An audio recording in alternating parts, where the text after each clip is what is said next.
Hi అండి. అందరూ ఎలా ఉన్నారు? బాగున్నారా? మేము చాలా బాగున్నాం. ఈరోజు మన ఛానల్‌లో morning tiffin dosa with chutney తయారు చేసుకుందాం. దానికి ముందు రోజు మనం ఒక 3 గ్లాసుల రేషన్ బియ్యం, ఒక గ్లాసుడు మినపప్పు, అందులోకి సరిపడా ఒక గుప్పెడు శనగపప్పు, 2 చెంచాల మెంతులు వేసుకొని ఒక 5, 6 గంటలు నాననివ్వాలి. దాని తర్వాత మిక్స్‌కి వేసుకున్న పిండిని తీసి ఒక పెద్ద బౌల్‌లో వేసుకోవాలి. అది సగం మాత్రమే వేసుకోవాలి.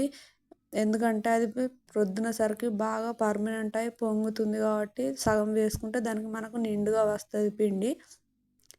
నిండుగా వచ్చిన పిండిలోకెళ్ళి మనకు ఈ రోజుకు సరిపడా పిండి తీసుకొని ఒక బౌల్‌లో వేసుకొని మిగిలిన పిండి ఫ్రిడ్జ్‌లో పెట్టుకోవాలి. అది ఫ్రిడ్జ్‌లో మాత్రమే మిగిలిన పిండి పెట్టుకోవాలి. బయట పెట్టుకుంటే అది పాడవుతుంది. స్మెల్ బ్యాడ్‌గా వస్తుంది కాబట్టి మనం తినలేము. అందుకే ఫ్రిడ్జ్‌లో ఉంచుకోవాలి. ఒకవేళ ఫ్రిడ్జ్ లేనట్టయితే ఒక్కరోజుకి సరిపడేంత పిండే మనం మిక్సీకి వేసుకొని దాన్ని వాడుకోవాలి. ఒకవేళ మిగిలితే సాయంత్రానికి పునుగులు వేసుకుంటే సరిపోద్ది.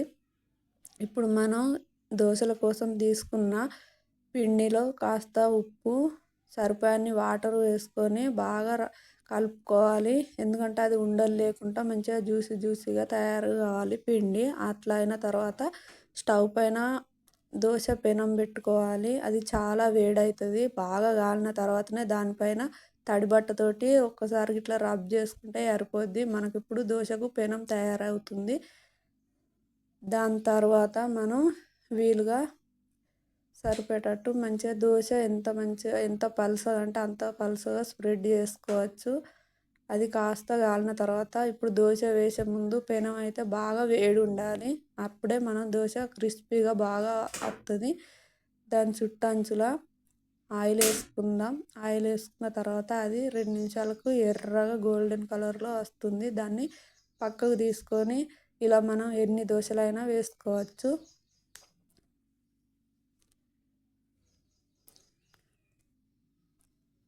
ఇలా వేసుకునే సమయంలోనే మనం పక్కకు పల్లీలు ఈ పల్లీలు కూడా ఒకరోజు ముందే మనం పిండి నానబోసుకోవడానికి బియ్యం కడుక్కొని పక్కకు పెట్టుకున్నప్పుడే పల్లీలు కూడా వేయించుకొని దాని పొట్టంతా తీసేసి ఒక బాక్స్లో పెట్టుకొని రెడీగా ఉంచుకోవాలి. ఎందుకంటే పొద్దున్నే ఎర్లీ మార్నింగ్ మనం చేసుకోవడప్పుడు ఏ హడావిడి లేకుండా చకచక పనులన్నీ చేసుకోవచ్చు. ఇప్పుడు మనం సరిపోయేంత పల్లీ చట్నీకి సరిపోయే అన్ని పల్లీలు తీసుకొని అందులోనే ఉప్పు, జీలకర్ర, పచ్చిమిర్చి, కరివేపాకు, కొత్తిమీర అవన్నీ వేసుకొని కాస్తని వాటర్ పోసుకొని మనకు చట్నీ ఎట్లా కావాలంటే అలా చిక్కగా అయితే చిక్కగా, పలసగా అయితే పలసగా అయితే అస్సలు బాగుండదు.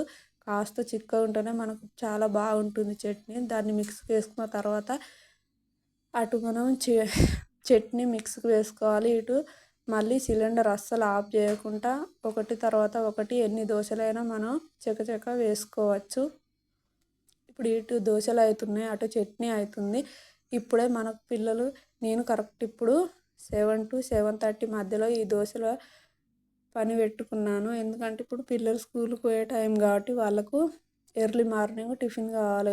అందుకే నేను ఇంత తొందరగా ఇవన్నీ ఒకరోజు ముందు ప్రిపరేషన్ చేసుకొని ప్రొద్దున్నే ఇవన్నీ చేస్తున్నాను.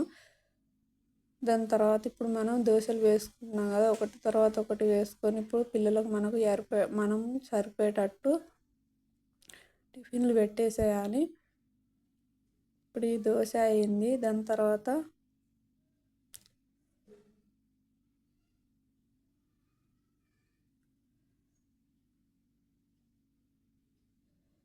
ఈ దోశల ప్రిపరేషన్ చేసుకుంటూనే పక్కకు మనం పిల్లలకు ఏదిగా టిఫిన్లు పెట్టుకోవచ్చు. ప్లేట్లో టిఫిన్ చేసేటందుకు వీలుగా దోశలు విత్ చట్నీ, ఎర్రకారం వేసి ఇచ్చిన తర్వాత మనం లంచ్ బాక్సులు తయారు చేసుకోవచ్చు. లంచ్ బాక్స్లో కూడా ఈరోజు నేను దోశను పెట్టిస్తున్నాను కాబట్టి అందులోకి పల్లి చట్నీ కాస్త చిక్కగానే పెట్టిన.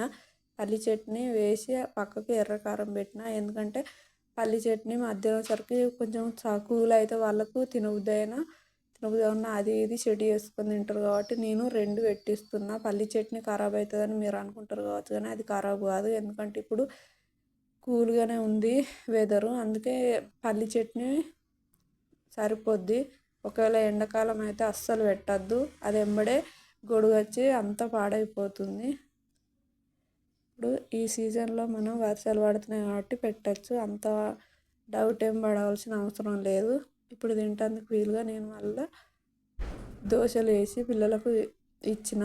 అటు లంచ్ బాక్సులు కూడా రెడీ చేసుకున్నా. లంచ్ బాక్స్లు రెడీ చేసుకొని అదే సమయంలో నేను టీ కూడా పెట్టేసుకున్నా. ఎందుకంటే అట్లా కూడా ఒక పని అయిపోతుంది కదా మనకు. అటు టీ అవుతుంది, ఇటు దోశలు అవుతున్నాయి. ఇప్పుడు మనం లంచ్ బాక్స్లు కూడా ప్రిపరేషన్ అయిపోయి వచ్చింది. ఆల్మోస్ట్ ప్రిపరేషన్ అయిపోయింది. వాటర్ బాటిల్లో నీళ్ళు పట్టి లంచ్ బాక్సులు ప్యాక్ చేస్తే మనకు పని అయిపోతుంది అన్నట్టు. లంచ్ బాక్సులు చూసిరా ఎంత బాగున్నాయి, సూపర్ ఉన్నాయి కదా. ఇవి కొని ఆల్మోస్ట్ సంవత్సరంన్నర అవుతుంది, అయినా సూపర్గా ఉన్నాయి. కలర్ పోలేదు, అవి మంచిగా యూజ్ అవుతున్నాయి. వాటర్ బాటిల్ కూడా అంతే. వాటర్ బాటిల్, లంచ్ బాక్సులు, లంచ్ బ్యాగులు అన్నీ ఒకటేసారి తీసుకున్నా. ఇవి కొని సంవత్సరంన్నర అవుతుంది, అయినా కూడా ఇవి ఏమాత్రం మిస్టేక్ కాలేదు, బాగున్నాయి. ఇప్పుడు నేను బాక్సులు పెట్టు కూడా అయిపోయింది, పిల్లలు తినడం కూడా అయిపోయింది. ఇప్పుడు స్కూల్ బస్ వస్తుంది, పిల్లల్ని స్కూల్కి పంపించే టైం వచ్చింది కాబట్టి వాళ్ళని మంచిగా తినిపించి పంపిస్తున్నాను.